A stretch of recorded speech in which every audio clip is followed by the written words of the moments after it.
Stage की चमक, लाखों फैंस की चीखें और आइडल्स की चमचमाती मुस्कानें, यही है के पॉप का असली चेहरा। लेकिन इसके पीछे छिपा है एक ऐसा सच जिसे सुनकर आप 100% हैरान हो जाएंगे। के पॉप सिर्फ साउथ कोरिया में ही नहीं बल्कि पूरी दुनिया में फैला हुआ है। BTS, ब्लैकपिंक, एक्सो जैसे ग्रुप्स आज ग्लोबल आइकन बन चुके हैं। लेकिन ये फेम और ग्लैमर उतना आसान नहीं है जितना बाहर से देखने में लगता है। असलियत यह है कि इस इंडस्ट्री में कंपटीशन बहुत ज्यादा है और प्रेशर उससे भी ज्यादा। तो चलिए इस वीडियो में जानते हैं BTS के असली सच्चाई के बारे में और उनके खिलखिलाते चेहरे के पीछे के दर्द के बारे में विस्तार से जानते हैं। वीडियो को फटाफट से लाइक कर लो और चैनल पर सब्सक्राइब करके बने रहो वीडियो के साथ। के पॉप में अपना फ्यूचर बनाने के लिए बचपन से ही बच्चे ऑडिशन देकर ट्रेनिंग करने लगते हैं, जहां ट्रेनिंग चलती है कम से कम 12 से 16 घंटे तक और उनको भी कंटिन्यू प्रैक्टिस करना पड़ता है। सिंगिंग करना पड़ता है, डांसिंग सीखना पड़ता है, लैंग्वेज पर पकड़ होना चाहिए और फिटनेस ताबड़तोड़ होना चाहिए। और यही सब कारण है कि जो बच्चे ट्रेनिंग में लग जाते हैं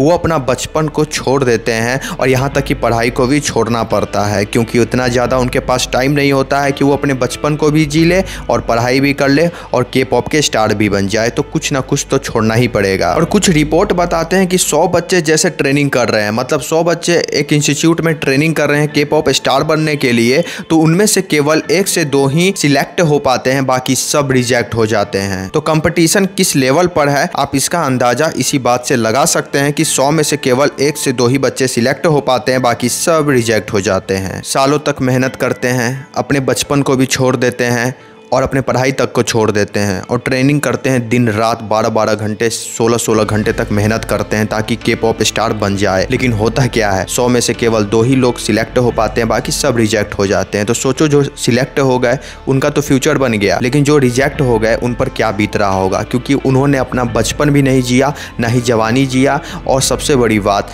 उन्होंने अपनी पढ़ाई तक को छोड़ दिया। तब वो जाए तो जाए कहाँ। और ये जो सारा प्रोसेस होता है ये बहुत ज़्यादा फिजिकली और मेंटली थका देने वाला होता है। देखो के पॉप में स्लैब कॉन्ट्रैक्ट एक शब्द है और ये इतना ज्यादा फेमस इसी के लिए है क्योंकि कई आइडल्स को अनफेयर कॉन्ट्रैक्ट पर साइन करना पड़ता है। कॉन्ट्रैक्ट अक्सर 7 से 10 साल तक चलता है। इसमें आइडल्स की पर्सनल लाइफ तक को कंट्रोल किया जाता है। सोचो आपकी पर्सनल लाइफ को कोई और कंट्रोल कर रहा है। आप चाह कर भी कुछ नहीं कर सकते हैं, बस देख सकते हैं और अपने को सिलेक्ट होने तक का इंतजार कर सकते हैं और उससे ज़्यादा आप कुछ भी नहीं कर सकते हैं। और आप जब स्लैब कॉन्ट्रैक्ट पर साइन करते हैं तो आपके फ्रीडम पर रोक लगा दिया जाता है, मतलब बहुत ज़्यादा रिस्ट्रिक्शन लगा दिया जाता है। फिर आपके सोशल मीडिया को पूरे तरीके से मॉनिटरिंग किया जाता है। 2009 में group of TV XQ member ने अपनी कंपनी SM एंटरटेनमेंट के खिलाफ लीगल केस किया था, क्योंकि अनफेयर कॉन्ट्रैक्ट को लेकर वो बहुत ज़्यादा परेशान थे। क्योंकि सोच रहे हो जो आप सोशल मीडिया यूज कर रहे हो उस पर किसी और का कंट्रोल होगा, आपके पर्सनल लाइफ पर किसी और का कंट्रोल होगा, मतलब जिंदगी आपकी है,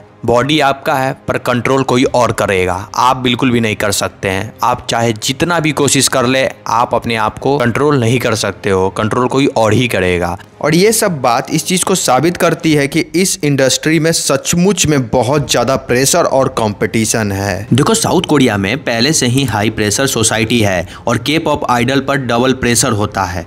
परफेक्ट दिखने में और परफॉर्म करने का दबाव उनकी मेंटल हेल्थ पर बुरा असर डालता है। दुख की बात यह है कि कई आइडल्स डिप्रेशन और एंजाइटी से जूझते रहते हैं। 2017 में यही डिप्रेशन और एंजाइटी ने साइन ग्रुप के जोंग यूंग के लाइफ को खत्म कर दी थी। 2019 में सूली FX ग्रुप ने और फिर उसी साल गो हारा कारा ग्रुप की डेथ ने इस पूरे वर्ल्ड को शॉक कर दिया। यह इंसिडेंट दिखाती है कि इस मेंटल हेल्थ इस इंडस्ट्री की सबसे बड़ी प्रॉब्लम है। के पॉप आइडल से हमेशा परफेक्ट बॉडी शेप की उम्मीद रखी जाती है। स्ट्रिक्ट डाइट कॉमन है यहाँ पर। कई आइडल्स ने यह बात खुद बताई है कि डिबेट के समय उन्हें दिन भर में सिर्फ एक स्वीट पोटैटो या उबला हुआ अंडा ही दिया जाता है खाने के लिए। कुछ आइडल्स को एक्सट्रीम एक्सरसाइज और एकदम हार्ड रूटीन को झेलना पड़ता है।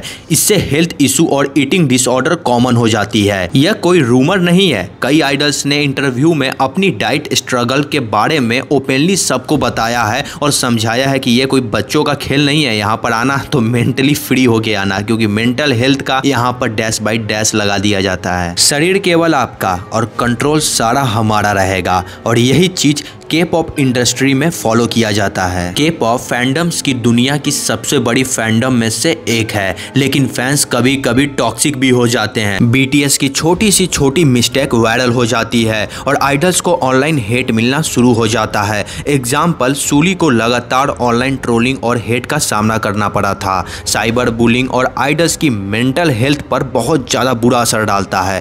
फैंस का प्यार ताकत बन सकता है, लेकिन नफरत कई बार जानलेवा भी साबित हुआ है।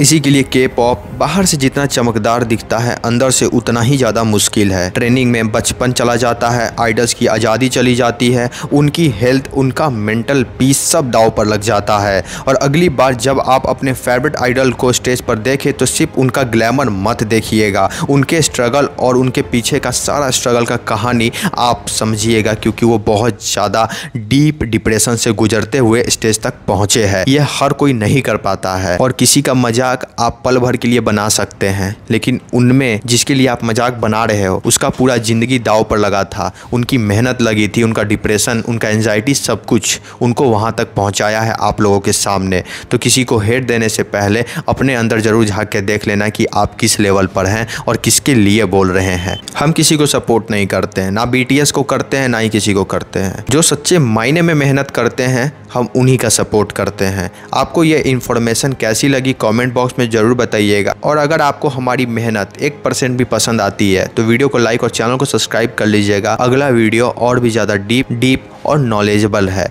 जय हिंद, जय भारत।